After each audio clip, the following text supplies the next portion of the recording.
Hi, this is Professor JPS, and this is a lecture for Communication Arts 257, American Film Heritage, focus 60s films. And this is a lecture for what would be tomorrow's class, Tuesday, April 6th, 2020. It happens to be April 5th this evening, on Monday evening.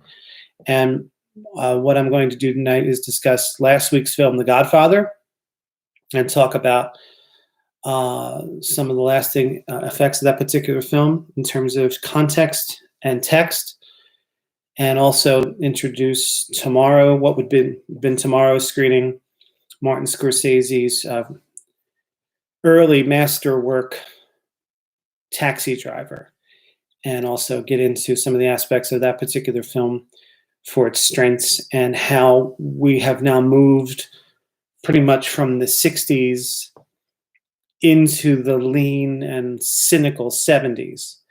Again, it's still the 60s.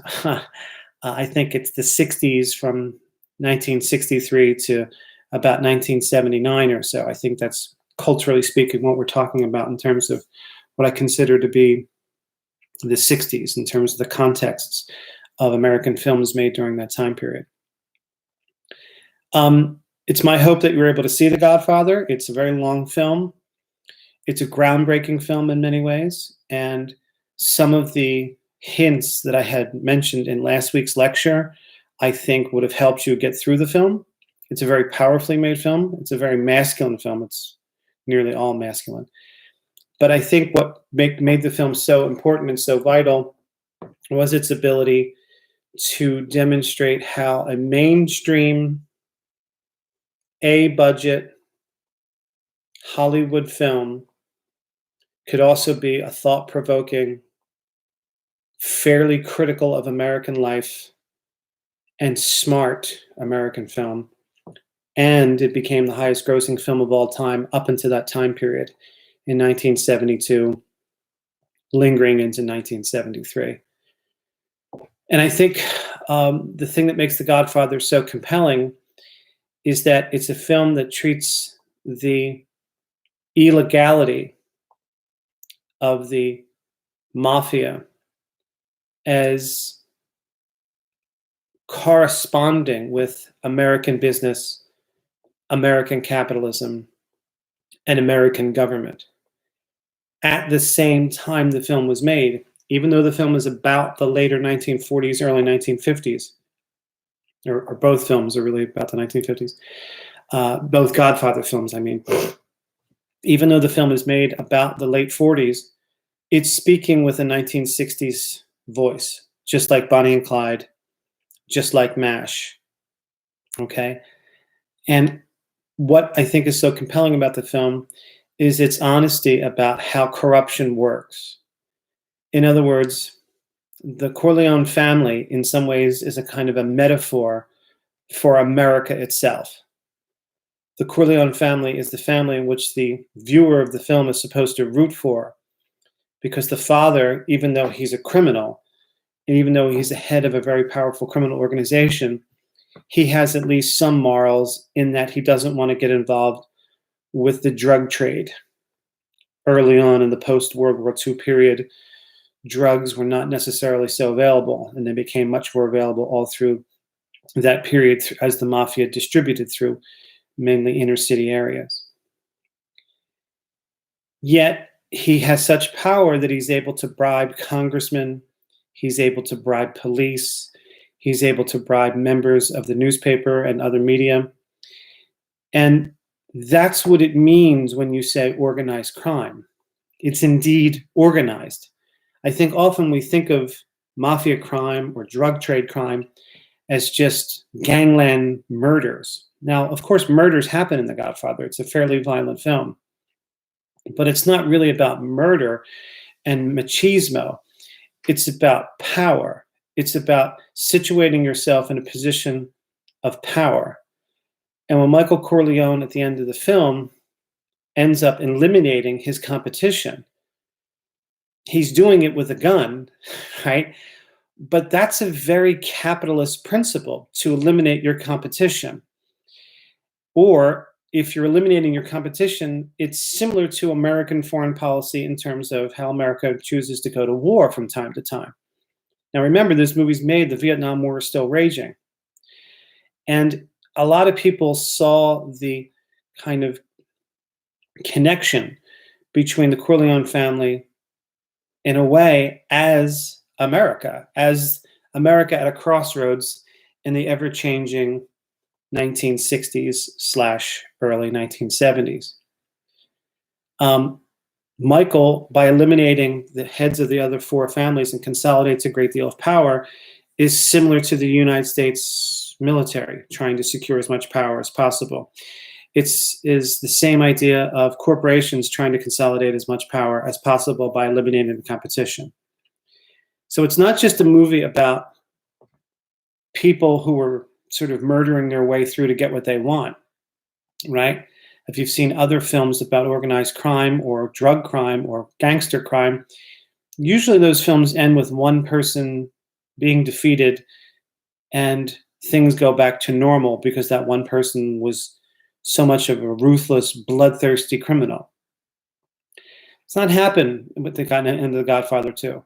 I mean, the end of The Godfather. The end of Godfather, Michael Corleone consolidates as much power as possible, and he wins. The bad guy actually wins. That's a fairly bold statement to make in 1972.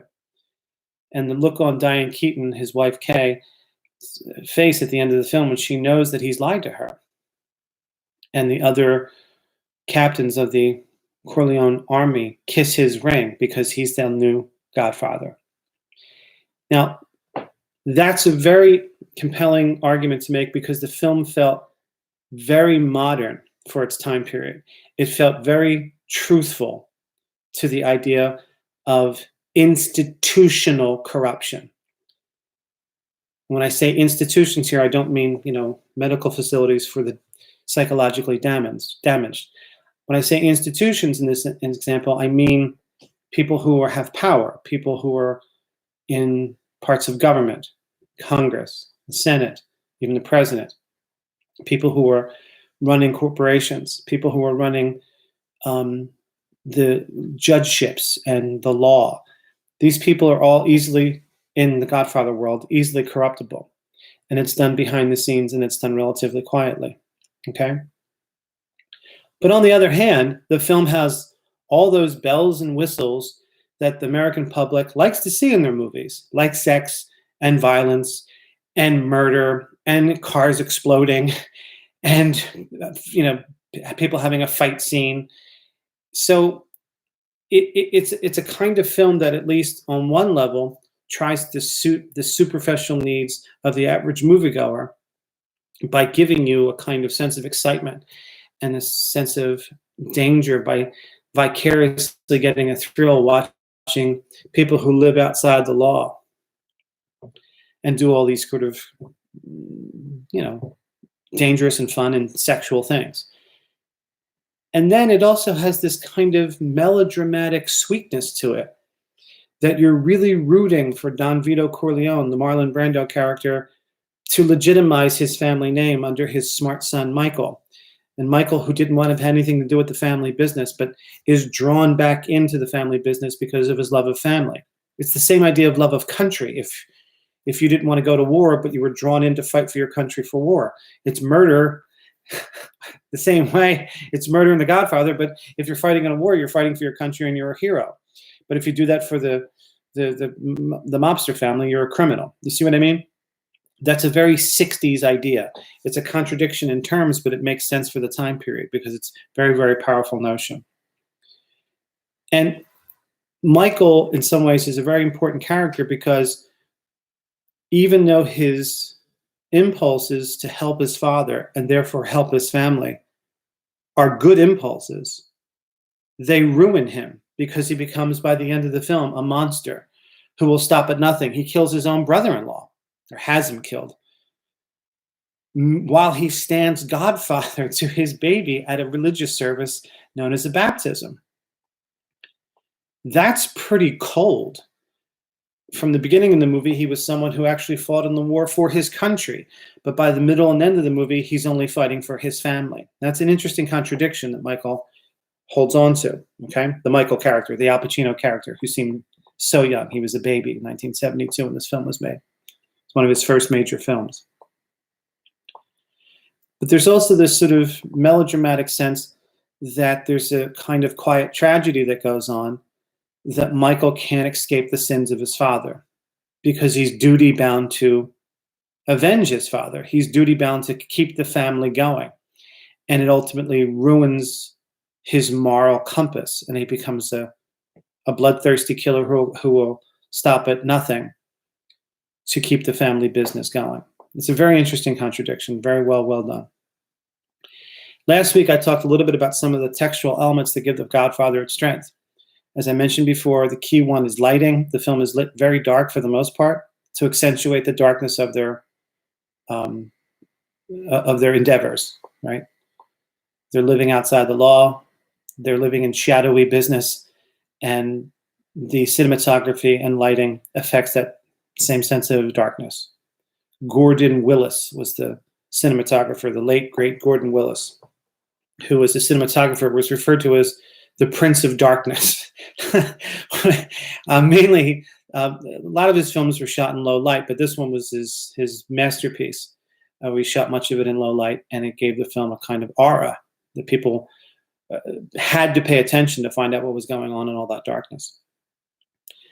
Also, the film has this wonderful sequence at the end with this juxtaposition or cross-cutting back between the sacred and the profane. And I think it's easy to understand that editing sequence where Michael is standing godfather to his nephew, and Coppola, the movie maker, cuts between a sacred ceremony in the Catholic Church about baptizing a baby, cut against the heads of the other 5 families, or the 4 other families, being murdered by Michael's henchmen.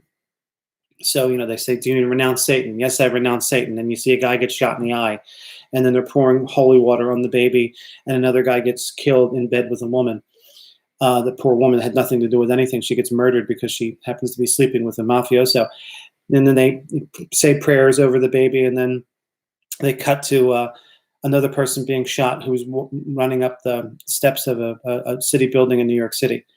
This beautiful editing sequence where you're showing on one level something that is sacred, magisterial, beautiful, moral Catholic tradition, cut against what Michael's really like. That's just a wonderful set of contradictions that really gives The Godfather its technical, textual strength. And the strength there is editing. The editing is really beautifully done. Okay? So the lighting and the editing are done quite well. Also, the film is filled with very strong acting, and much of it what's called method acting. Okay? Method acting, I've talked about in the other film class, but I'll talk a little bit about it now. Method acting is the kind of acting where most of the actors try to psychologically connect with their characters as much as possible. Okay? Marlon Brando, who played Don Vito Corleone, he was a very, very skilled method actor wherein he tried to live like the character as much as possible from the inside out. And many of the other characters in the film, Al Pacino among them, tried to live that way as well, where they try to live their life even off camera as much as they can, get in their own heads to psychologically connect with the character, to take one part of themselves and feel like they're Michael Corleone or Don Vito Corleone and so forth, okay? So the acting is quite strong. The other thing about the editing of the film is the pacing of the film. It's pretty good in that it's a very long movie. It's over 3 hours. But at least in my view, it doesn't feel that long because the storyline and the pacing of the film is done in a very non-pedestrian and very, very careful way to give you just enough plot and then move on to something else, particularly when the storyline ends up bringing Michael over to Italy, or to Sicily more specifically. And that sequence lasts maybe just a little bit too long, and then it stops and goes back to America. And then the sequence leading up to the end of the film is perfectly cut. The pacing of the film for such a long film does a good job because it doesn't feel like too much of a long film. At least that's the way I feel and have for many years. I've seen the film many, many times. I hope you weren't too lost in the length of the film, because I think the pacing works quite well. It is the musical score is to give a kind of authenticity to Italian American sensibility and the romanticized feeling of the family more so than the criminal. Coppola uses music that tries to get the audience on the family side. Even though we know they're criminals, we start to feel the love that Michael has for his father, the care that the family has for itself, and the care for the family that has for its larger criminal family. The Corleone family is not just the brothers and the mother and the parents, but the criminal enterprise, the corporation, so to speak, of Corleone. Okay? And I think that Coppola gets the audience on his side in a very skillful way. Music, and it kind of just rolls into your consciousness with a degree of authenticity that makes you feel emotional. Very well-known musical score, and by Nina Rota, who did a very nice job. So the film, and also has, as I said before, violent episodes, murder, sexual escapades a little bit, but it's also fairly romanticized. Although there's not much romance. I don't mean romance like boy-girl romance or whatever, or romance between lovers. I mean overly romanticized idea of the gangster, okay? Because I think they want the audience to be somewhat sympathetic and also to reveal the contradictions in American life, that a gangster can be side by side with congressmen and judges and people in business. In terms of some of the contexts, as I mentioned to you last week, the reading that I have here that I gave you, these are like program notes. And just go through some of those program notes about older gangster films. I won't waste too much of your time here, but as I mentioned, gangster films in the 20s and 30s, it's usually about an immigrant who came to America or is the child of an immigrant who doesn't have a chance if they were Jewish or Italian or Irish, or somebody who in that era was so-called lower class, who rises through crime and then is killed by the end of the film or jailed by the end of the film, and everything goes back to normal. And the overall idea is immigrants are bad. Watch out for those immigrants, Americans. And then 40s and 50s gangsters are often post-war psychologically damaged gangsters, and they're all in film noir kinds of films, which are very interesting films, but they're usually about a man who's not quite himself and is driven to crime for a variety of reasons. And then the 60s gangsters, which changes a little bit, and the key 60s gangsters are Bonnie and Clyde, where again, they're more aligned with revolutionary heroes rather than actual criminals. And then the Godfather gangster, it's about institutional crime. It's about the gangster who's made his way into the upper echelons of American life through business and the government by buying them off. And this goes hand in hand, he himself, but the people who work for him were caught trying to steal information from Democrats, National Committee headquarters at the Watergate building. And the Nixon administration denied it and denied it and denied it, and they were found to have covered it up. And it was a big scandal in American life, the only time an American president ever resigned. The idea that Watergate happened the same year The Godfather was criticizing American governments, at least indirectly, was very interesting. And it gave The Godfather a kind of resonance with audiences that they understand a kind of cynical notion of institutional corruption. In terms of the other reading that comes from a textbook, a reading that I had from a guy called Glenn Mann, pay attention to the first page. At the bottom of the first page, I even underlined it for you, wherein he says,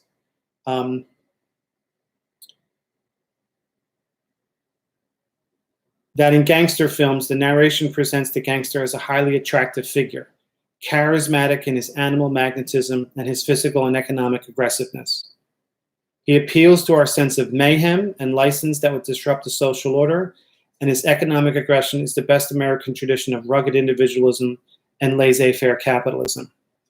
Therein lies the challenge of the genre's ideology, for in aping the corporate ways of American capitalism, the gangster exposes the ruthlessness and greed that undergird the American dream of material success.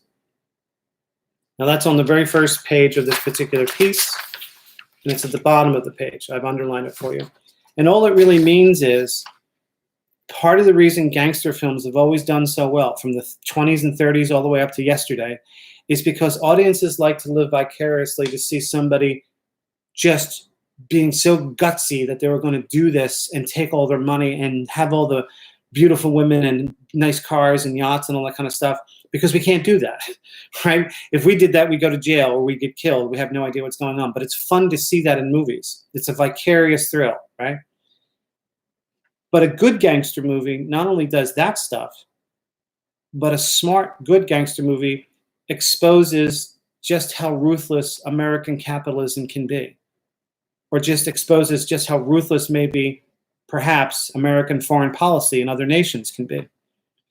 It's critical of American life, not just of gangsters, but how gangsters so easily corrupt institutions. That's really the point of why The Godfather did so well. Besides, the good acting and the killing and murder and sexual stuff and the romantic notion of the family.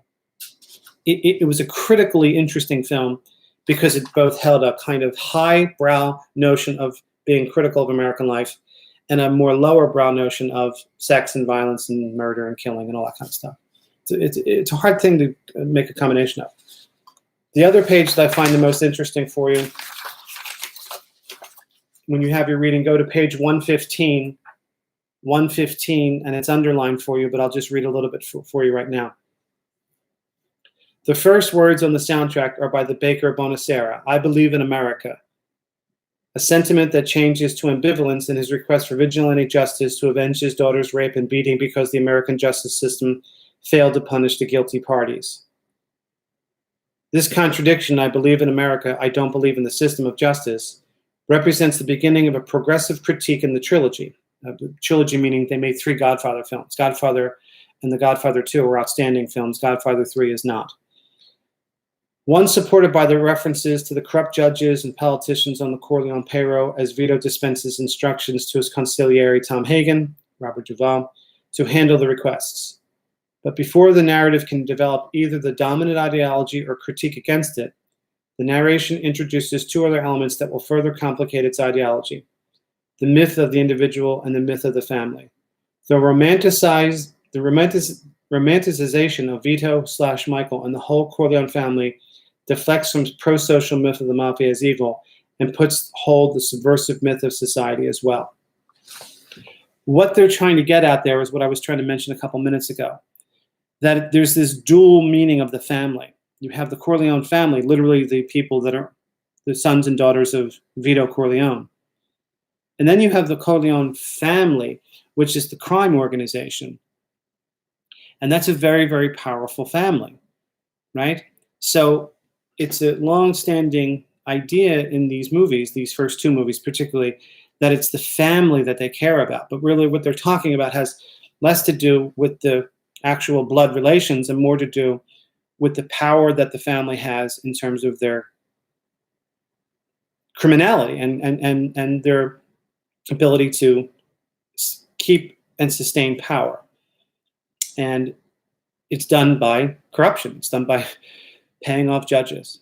And in Godfather 2, there's a wonderful moment where there's a like-minded criminal who says, "We're bigger than U.S. Steel, and if we just have enough cash, we can make a president of the United States." Now, I don't know that it's ever happened before, but absolute corruption corrupts absolutely. And the Godfather film was trying to say something about America through the lens of an Italian-American mafia family from the middle part of the 20th century. and it speaks with a 1960s sensibility in its critique of American capitalism and American ideology. And I think that's what Mr. Mann was trying to get at in this reading. Okay, so the first reading is just program notes that I give you about older gangster films and how The Godfather differs and moves that genre along. And then the other reading, just those 2 pages, I think should suffice. Read the whole thing. Some of it will go over your head, some of it won't. But work on things that I've underlined for you, okay? So just a quick recap of The Godfather. The Godfather is a powerful film because it's very modern for its time period. Even though it's taking place in the late 1940s, the film speaks with a 60s sensibility, like many of the films we've seen already, like MASH, like Bonnie and Clyde. They take place in a different time period, but they're essentially about the present, then present. The film's textual strengths have to do with cinematography. It's very dark because it's shadowy.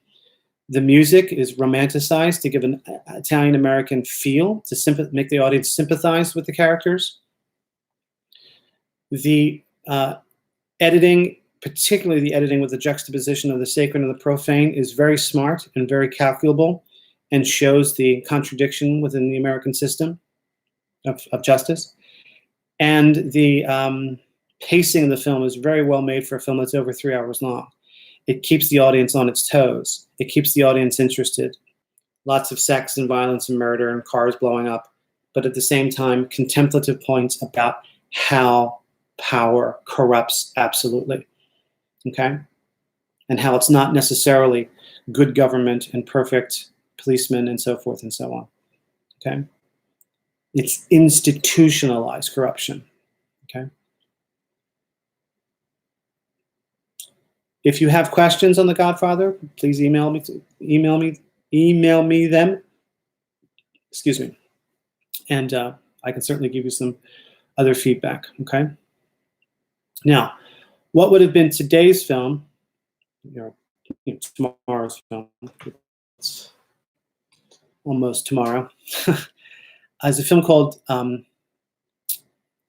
Taxi Driver. Now, you probably haven't seen it yet. Maybe you have, I don't know. Maybe some of you have seen it in the past. Maybe some of you haven't actually downloaded it yet or found it yet. Taxi Driver, which is amazing to me, is 44 years old. And I think that it's a film that really holds up well, even though parts of this film are really, really ugly. And I really have to discuss the context of this film for this film to make sense for you, because it's a film where New York City is essentially just seen as a metaphor for a crumbling society. And New York City is seen as a metaphor for hell in very Catholic terms. And I say Catholic here as an adjective, not as an actual religion.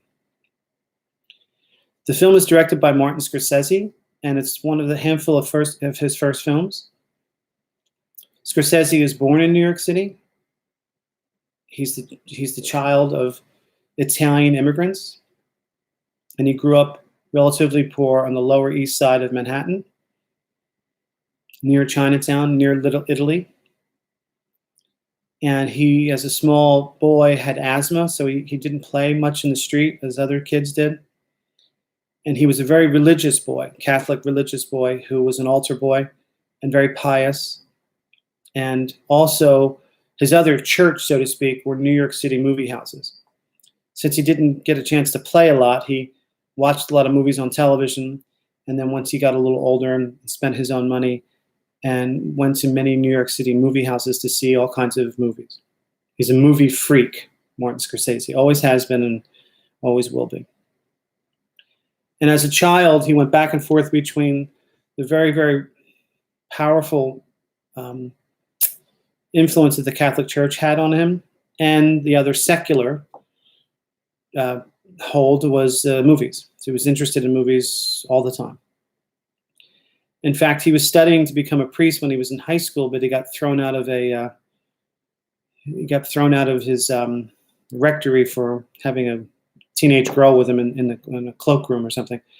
And he didn't become a priest, but he's been utilizing this idea of sin and redemption in all his films ever since. He is an auteur filmmaker. Martin Scorsese is endlessly obsessed with the idea of sin and redemption in his movies. He's someone who is very interested in the conflict between the right thing and the wrong thing to do, and what human beings are doing all the time. And he's an outstanding movie maker as far as I'm concerned. His worst film is better than most new movie makers. And I just adore his work, and always have and always will. Not only is he a great movie maker, but he's a great friend to cinema in general. He's part of the preservation committee, and he's just a great guy. And I'm so happy that when he didn't win this year's Academy Award, when that fellow who directed, that Korean fellow who directed that award, said that he owes everything to Martin Scorsese, and the whole audience stood up and clapped. I just thought it was great. I stood up and clapped in my own living room. I thought it was great. At any rate, Scorsese ended up going to NYU Film School before NYU Film School was a big deal. And right away, he had an original voice. And he made some movies as a student that were interesting and compelling and gritty. And he made some early features, one called Boxcar Bertha, one called Who's That Knocking on My Door, and one called Mean Streets, which is the first time he worked with Robert De Niro. And that's a pretty gritty, realistic film about low-level mafia guys in New York City.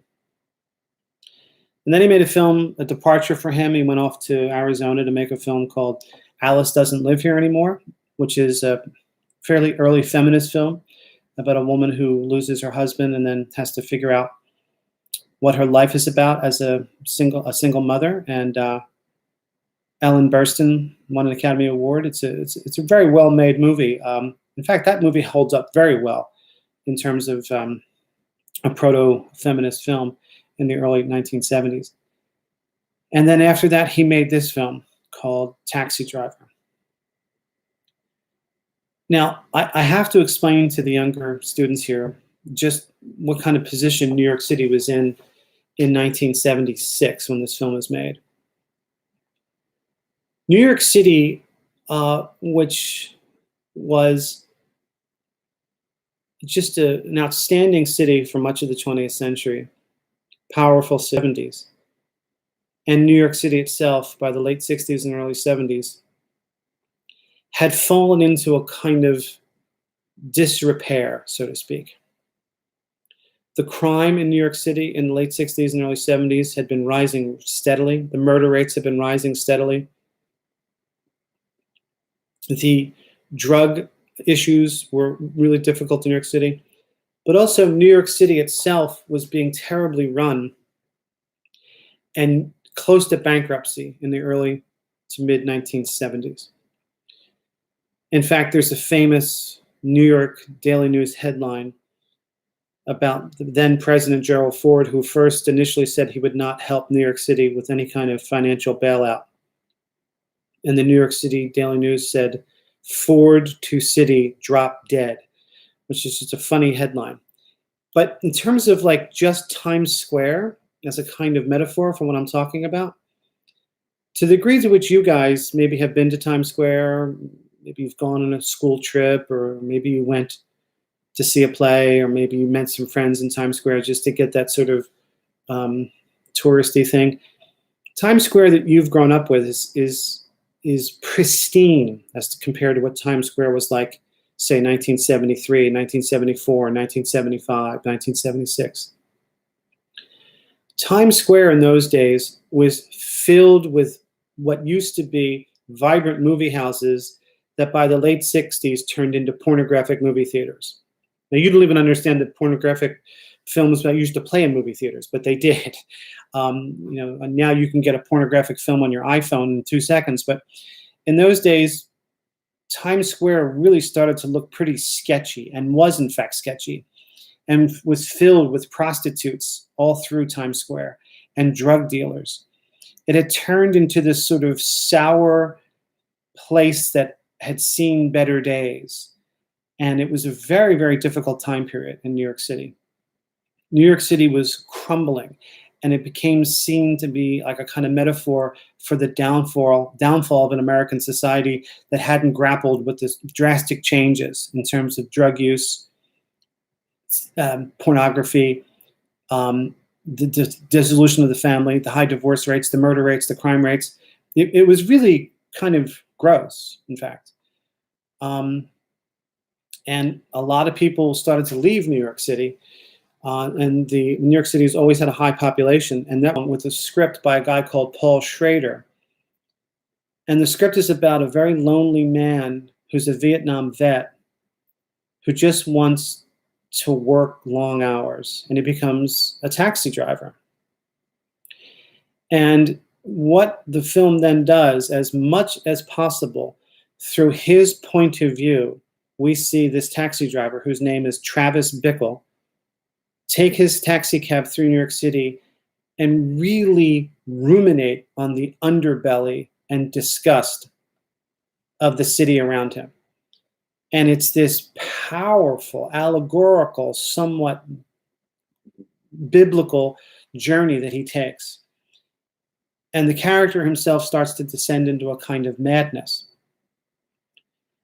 And there's one key plot development wherein he comes across a young girl who is trying to escape her life of prostitution.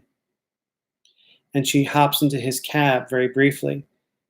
And he can't save her. And her pimp takes her out of the cab and tosses the cabbie $20 to shut him up. And the Robert De Niro character, Travis Bickle character, played by Robert De Niro, he can't seem to shake the innocence that this particular girl has. And she's played by Jodie Foster. And, you know, there's a kind of ugly sensibility to it because she's a 12-year-old prostitute being put on the street to sell her body for this horrible man whose name is Sport, played by Harvey Keitel, a longtime actor in Scorsese films.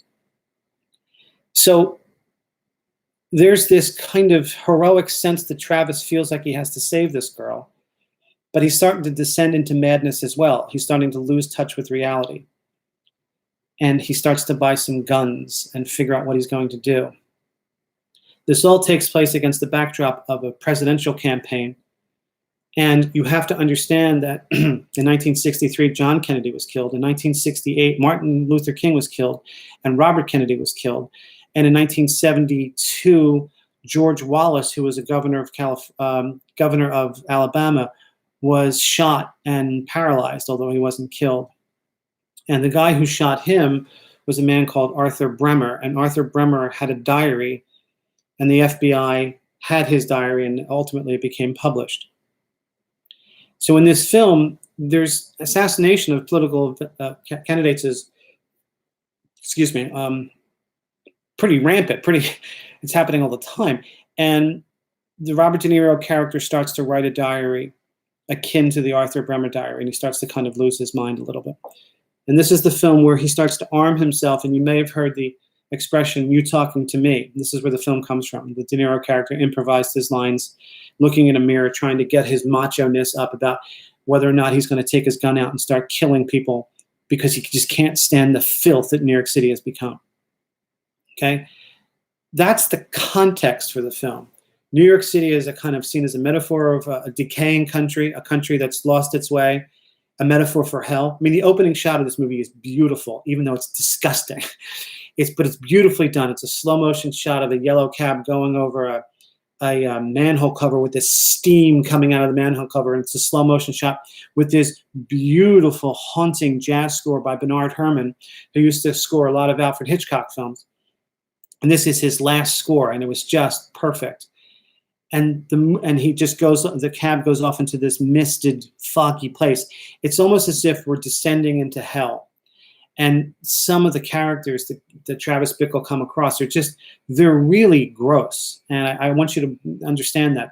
The film was trying to kind of challenge mainstream audiences to accept some of the realities that were surrounding New York City and other urban areas at the time. And sometimes, even now, even 44 years later, it's kind of hard to take. And there's some violence in the film, certainly. But the film is more of a kind of meditation on a certain degree of madness that the character has. And the end of the film, it has a bit of an ironic ending. I won't tell you the end of it if you haven't seen it yet.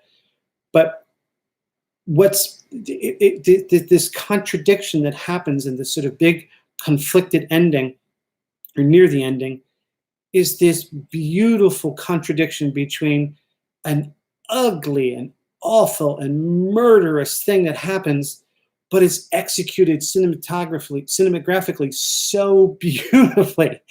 And that is really an interesting contradiction that Scorsese is able to come up with.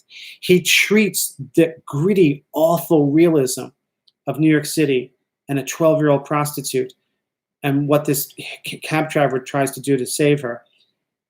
And he puts it in your face where it's so kind of gross. And I mean, not gross. I mean, you don't see any sexual stuff or actually, I mean, you see some blood or whatever, but it has nothing to do with the sex. It's just the idea that this girl's so young is gross. But the power is in the cinematographic imagery. I mean, the way he uses slow motion in this film is beautifully done, even though what you're seeing is kind of off-putting. But you can't look away. That's what makes a great movie maker. And he really is a great movie maker. And he was really hitting his stride as a young auteur filmmaker with Taxi Driver. It's an outstanding film. And even though I think it ages still well, but it's sort of hermetically sealed in that difficult time in New York City where it was seen as a kind of a nightmare. I remember my first trip to New York City from Philadelphia when I was 14 years old. I went on a class trip, and I went to a Catholic school, and all of the children made their way across 42nd Street on Times Square, and I had to stop with my nun, Sister Noberta, and I was 14, and she said, "Wait up, John, we'll let the children cross, and we'll go when the light turns green."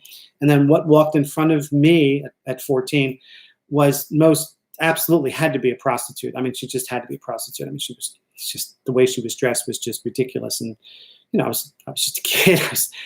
My attention looked over at her, and I looked back at Sister Noberta, who I was pretty close with, and she said, "John, don't even ask. Just don't even ask," which I'll never forget it. So God bless you, sister. Thank you for that kindness. At any rate, what I want you to watch for in this film, I have, again, program notes for you for the readings. The program notes should be right there for you. The time and period, some of the stuff I just discussed, how Scorsese uses this particular film as a metaphor for hell. I have some notes from a textbook I used to use. Just ignore those. Robert Kolker. I don't use that textbook anymore. POV means point of view. On number 3, I discussed POV. And then I also discussed some aspects of the gore and violence. And in terms of the actual reading itself from McGill Survey Cinema, it's a fairly basic reading. I wouldn't say that it's the most outstanding reading, but read through it to get some sense of what they're trying to get at, okay?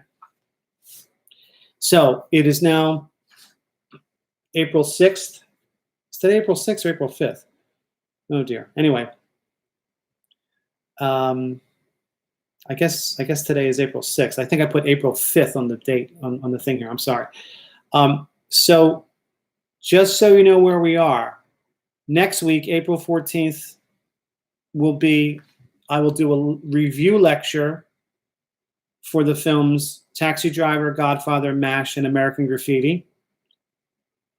And we will have an exam that I will email the whole class for next Tuesday.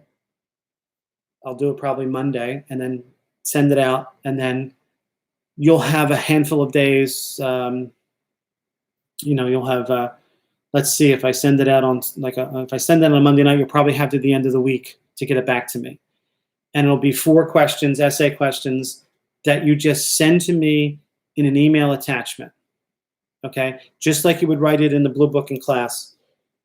But just send it to me in an email attachment and just indicate who you are and which class it is. Please try to remember to do that. If you're emailing me, say this is Joe Blow or Jane Smith, COM 257, because I have so many students. I have 5 classes. So I don't just say, I'm in your film class. I teach 2 film classes. So just say COM 257, Jane Smith, John Smith, here's my test. and then I will grade it and get the information back to you quickly, okay? As quick as I can. But you'll have a few days to do it, probably Tuesday through to the end of the week, something like that.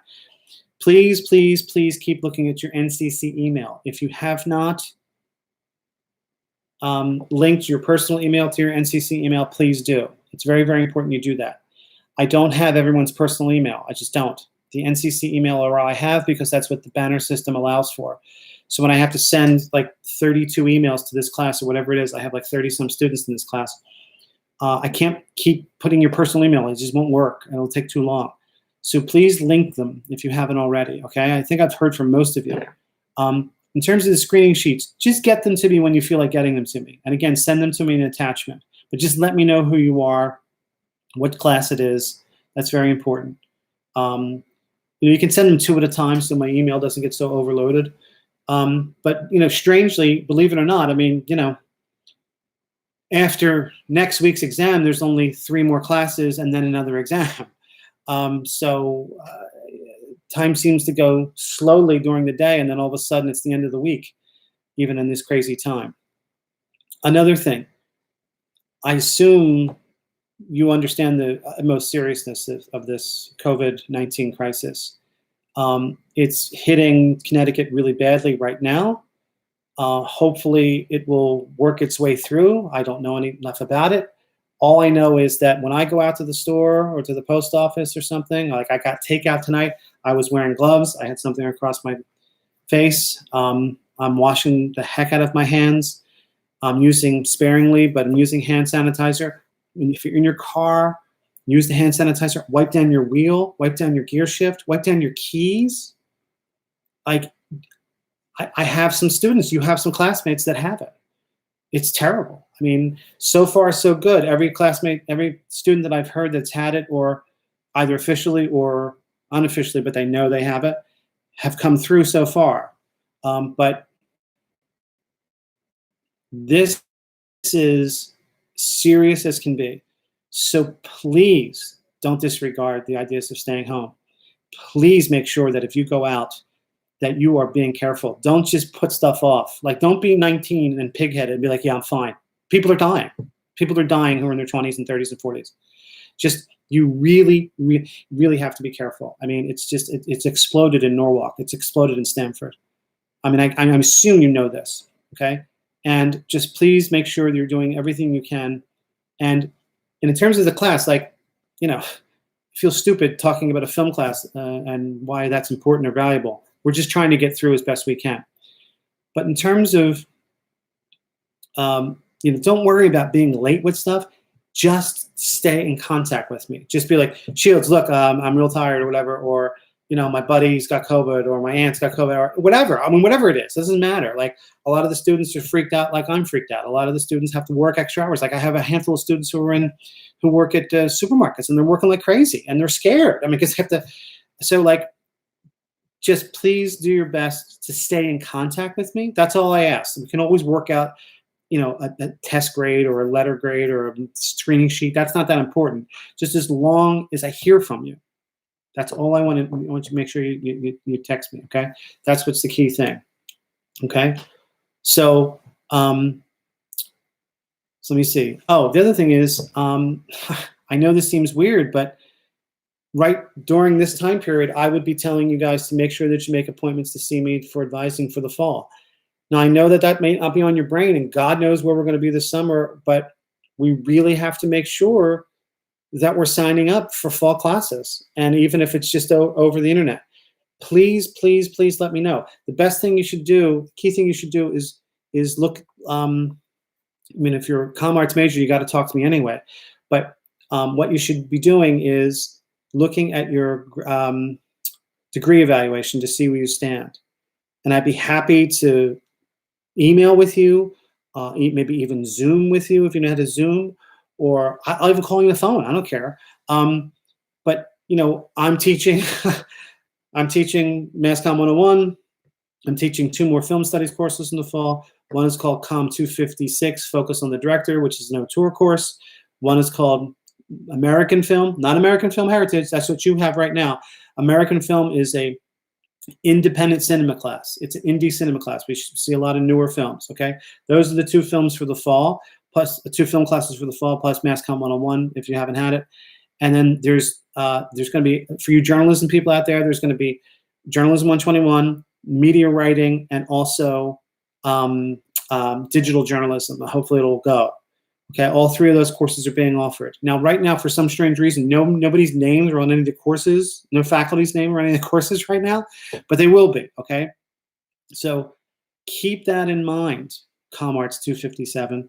Keep that in mind that we have to make sure that we're keeping an eye on the fall, because the economics could be difficult for the fall. My hope is that because the economics are going to be difficult for the fall, a lot more students are going to come to community college because it's so much cheaper. And if that's the case, you want to make sure you get those classes before they do, okay? In any case, you want to continue your education as much as possible. And if you need your maths or your sciences or whatever, just let me know, because I don't know how to, I can't make you come to see me anymore. I can't say come to my office hours, but I can have office hours through Zoom or through phone calls or through email. Don't let that slide by, okay? Don't let that slide by. And I have no idea what's going to happen this summer, but I am teaching the summer film studies course. And normally I sell it like crazy because, it's a good way to pick up 3 credits within a month, and I give out donuts on Thursdays, but I'm not so 100% sure we're going to be meeting. But the course is still being offered, so maybe it'll be offered electronically. I don't know. So just keep that in mind. Com 256, focus on the director. It's being offered in the summer and in the fall. In the summer and in the fall. And God willing, if we're returning to the classroom by June, I will be there teaching that summer class, and I would love for you to take it, okay? It's an easy way it's a quick way to get 3 credits. It's over in a month. And you watch movies for most of that month. And you get free donuts on Thursdays if we're meeting in the classroom, okay? All right. Please stay safe. Do the best you can to wash your hands like crazy, and, do the best you can with your school, okay? Have a good one.